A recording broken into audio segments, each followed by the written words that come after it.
Da yawa daga cikin mutane, ko in ce traders mafi yawanci masu amfani da wannan broker mai suna EXCO sun kasa gane menene bambancin ainihin demo da kuma live account. So a wannan bidiyon zan mana bayani a taƙaice menene bambanci tsakanin demo account da kuma live account kamar yanda wasu suka tambaya. So abin da nake so kowa ya gane da farko shi demo account kamar account ne wanda za ka yi trading da shi amma ta hanyar amfani kamar training wanda ko dala miliyan nawa ka samu a matsayin riba baka isa ka cire ta ba, sai dai ya danganta da demon kala-kala ne. So amma dai muna magana akan wannan broker mai suna EXCO trader. So shi demo ko da ka buɗe shi zai baka damar trading kowane currency pairs, stocks ne da ragowar abubuwa amma a ƙarƙashin menene simulation. So akwai abin da ake kira simulation kamar software ce wacce za ta baka dama kai trading kamar yanda za ka yi amfani da kuɗinka. So kuma ko nawa ka saka, ko nawa ka samu, ko shekara nawa kai kana trading da shi, so wannan kuɗin ba za ka iya withdrawing ba kuma ko da account ɗinka ya rufe shi kenan ba za a dawo da wannan account ɗin ka ci gaba da aiki da shi ba. Wani lokacin brokers kan ba da account yayi har tsawon wata ɗaya ko kuma kwana 30 wanda wannan zai baka dama kai training ka gane da abubuwa. Kuma wannan shi demo account ɗin account ne wanda kawai ya taƙaito a iya training account wanda za ka jarraba abubuwan da ka iya ko kuma abubuwan da ka koya ko wane ne wanda idan ka zo yin trading ɗaya account ɗin wanda zan yi bayani yanzu bayan wannan in ka zo yin trading wanda shi za ka amfana ka cire kuɗi da komai. So wannan kenan a taƙaice shine abin da ake kira demo account. So sai na biyun shi kuma ana magana na live account ne. Shi live account kamar yanda in dai na zo na nan gurin misali, kafin na fara bayani akan live account ɗin bari in danna misali mu ɗauka cewa muna so mu buɗe kowane account daga cikin wannan guda biyu. Za mu zo nan gurin nan gurin gashi nan gurin da aka sa open account sai ka danna. Kana dannawa zai baka option guda biyu a ƙarƙashin EXCO broker. Wannan baƙin in kuka kula coloring ne gashi nan baƙi ya nuna maka cewa open demo account. Ko gashi nan za ku ga ya ce open demo account. So kar ka ga an sa demo ka rikirkice, wannan demo ɗin yana nufin demonstration ko kuma in ce training account. An gane ai. So don haka in ka buɗe shi yana nuna cewa account ne wanda za ka yi training a kai, za ka gwada abubuwan da ka iya ko abin da ka koya ko wane ne. Shi ne amfanin demo account. So a hannun hagu kuma za ka ga wannan irate kuma an sa open live account MT trader 4. So wannan live account ɗin ba demo account bane, wannan shine ainihin account ɗin da ake buɗewa a shiga kasuwa a samu riba kuma har ribar ka ta kasance cikin bankinka na gida sannan ka withdrawing ka kashe kuɗinka a ƙarƙashin live account kenan. Kuma tafiyar su ɗaya da demo account ɗin da live account ɗin duk abubuwa ɗaya suke nunawa, abubuwa ɗaya suke tattare da shi, sai dai shi wannan demo account ɗin bambancin su da live account wannan baka isa kai withdrawing kuɗi ba ko da ka yi making riba ko da dala miliyan nawa kuwa ka samu a ƙarƙashin demo kenan. Sannan haka idan kai loss ka rasa kuɗi ko miliyan nawa ka rasa bai shafi kuɗinka ba saboda ainihin demo account ne ba ainihin account ne wanda ka zuba kuɗi ba.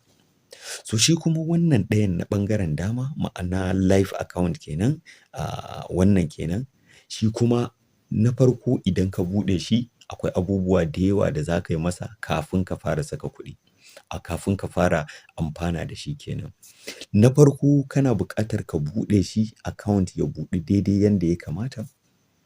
Sannan abu na biyu kana buƙata a maka KYC, that is know your customer, wanda account manager ɗinku da ka buɗe za ka ji account manager ta yi contacting ɗinka, ana kiranta Mrs. Habiba. Za ta kira ka ta ce Mrs. Habiba ce daga EXCO, wannan ita ce account number ɗinka idan har ka buɗe da link ɗin da na tura ko na ajiye a description. Saboda ni ni ina musu aiki ne wa'inda suke ƙarƙashi na, misali in dai ka buɗe to ko da wani abu ne na riga na san a team ɗina mutum yake ko problem ne zan gaya mata ai kaza to ta san inda za ta duba. An gane. So sunanta Mrs. Habiba. In ka buɗe live account in kana so ta maka KYC za ma ta kira ka ta tambaye ka ka tura mata da name number ko hotonka. Kamar banki ne idan ka buɗe account dole kana buƙatar wanda zai maka KYC, know your customer, kafin ka zama verified. So idan aka maka wannan KYC ɗin a live account, shi wannan demo ba ruwan shi da wani KYC. A demo account baka da buƙatar sai ka yi KYC saboda kawai shi ainihin za ka fara trading ne. A live account kuma shine kake da buƙatar sai ka yi KYC a wannan, sai ka yi KYC an maka verifying komai tukunna za ka iya withdrawing kuɗinka. Amma za ka iya deposit ko ba tare da KYC ba, amma withdraw dole sai an maka KYC. So don haka in ka buɗe account za ta yi contacting ɗinka ta ce maka Mrs. Habiba ce ko kuma Habiba daga EXCO. So za ta tambaye ka duk abin da kake so ka yi za ta gaya ma. So kuma in ka ga dama ma kai saving number ta, ko da kana da wani issue ko problem za ka iya chatting ɗinta off and she can solve anything for you. Ko in aka ce misali ko da ni bana online wani lokacin.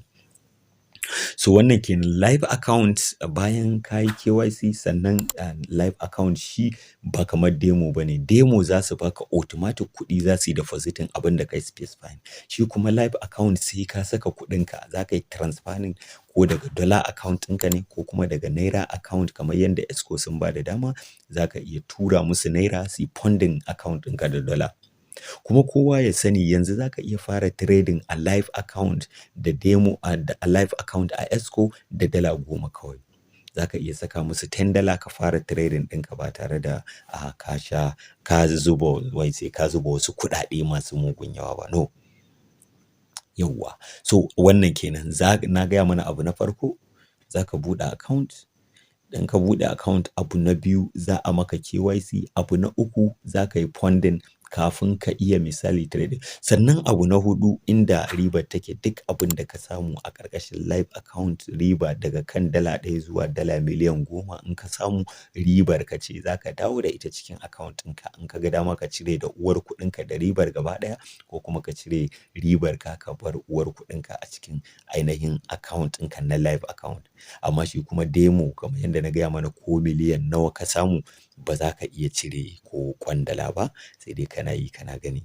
Gane. Sannan abu na biyar, na kusan na biyar, shi wannan live account ɗin baya rufewa, ba a closing ɗinsa sai dai in kai ne ka daina aiki da shi ko kuma ya ɗauki wani lokaci, kamar yadda banki yake shi account na banki yake shiga dormant, shi ma haka yakan shiga dormant, sai ya zama an ajiye shi a archive kenan. So wannan kenan a takaice bayani akan demo da live account. To kai tsaye in zaka buɗe wannan live account ɗin, akwai link a description da ka danna zai kai ka inda zaka je ka fara buɗewa. An gane. So shi kuma demo account in kana so ka buɗe shi kuma zaka zo nan ka danna. Idan ba haka ba, still a nan kana da hanya guda biyu a wannan dashboard na EXCO. Na farko zaka je kan website ɗinsu, gashi nan an rubuta kamar yadda na saka a nan gurin. Kamar yadda na saka a nan za ku ga an sa excotrader.com. An gane.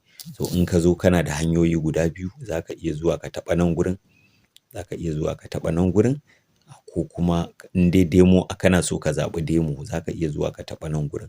In ka taɓa zai baka option ɗin nan guda biyu, sai ka zaɓi in demo za ka zaɓa, sai ka zaɓa in live ne za ka zaɓa. Idan kuma live kake so ka buɗe direct, misali akwai link a description na ajiye, da ka danna shine zai kawo ka nan gurin.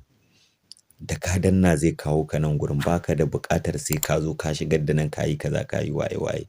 So kana danna nan gurin, kana danna open account. So kun ga bai specify ba live ne ko demo, so amma yana nufin cewa live account ne. To in kai scrolling za ka gani, sai ya nuna maka duk abubuwan da kake so ka shigar.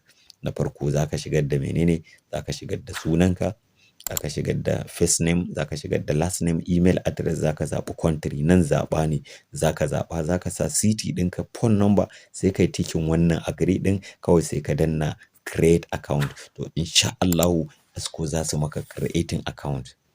An gane ai. So wannan shine a takaice, kamar yadda na faɗa, kana buƙatar ainihin KYC in ka buɗe kafin kai deposit, ko kuma za ka iya deposit kafin kai withdrawing ne, dole sai an maka KYC. So Mrs. Habiba za ta kira ka, za ta requesting ka tura mata da NIN ID ko kuma ID card ɗinka, sai ta maka KYC insha Allah. So wannan shine a takaice, kuma ina jin wannan shine bayani da ina fatan na amsa tambayar ka. ka gane cewa shi demo account training account ne, ko miliyan nawa ka samu baka isa kai withdrawing ba, kuma yana da limit, yana da time ɗin da yake expire shi account ɗin. Shi kuma live account shine account ɗin da ainihin zaka zuba uwar kuɗinka, in ka samu riba ko daga dala 1 zuwa miliyan nawa ne zaka yi withdrawing dalar ka zuwa cikin bank account ɗinka. So wannan shine ƙarshen wannan bidiyo.